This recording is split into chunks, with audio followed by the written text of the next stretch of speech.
ഹരിത വിവാദ കാലത്ത് നടപടി നേരിട്ട MSF ഹരിത നേതാക്കൾക്ക് ഭാരവാഹിത്വം നൽകി മുസ്ലിം ലീഗ്.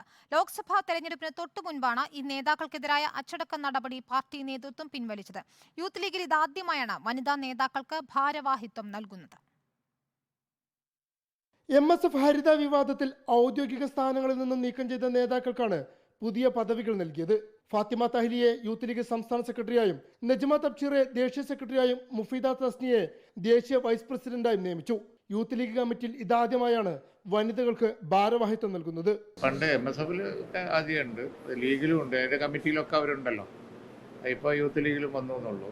പിന്നെ അതിൽ പുതുതായില്ല, ലീഗിൽ അതിന്റെ സ്റ്റേറ്റ് വർക്കിംഗ് കമ്മിറ്റിയിലും ഒക്കെ വനിതകൾക്ക് പ്രാതിനിധ്യമുണ്ട്. ഹരിത വിവാദത്തിൽ പാർട്ടി നിലപാടിന് വിരുദ്ധമായി പ്രവർത്തിച്ചെന്ന് ചൂണ്ടിക്കാട്ടി നടപടി നേരിട്ട MSF നേതാക്കൾക്കും പുതിയ പദവികൾ നൽകിയിട്ടുണ്ട്.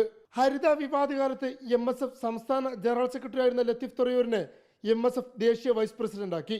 ആഷിഖ് ചെലവൂർ യൂത്ത് ലീഗ് ദേശീയ വൈസ് പ്രസിഡന്റാക്കും. എന്നാൽ ഹരിത MSF നേതാക്കൾക്ക് പുതിയ ഭാരവാഹിത്വം നൽകിയതിൽ പാർട്ടിയിൽ തന്നെ ഒരു വിഭാഗത്തിന് കടുത്ത അമർഷമുണ്ട്. റിപ്പോർട്ടർ, മലപ്പുറം.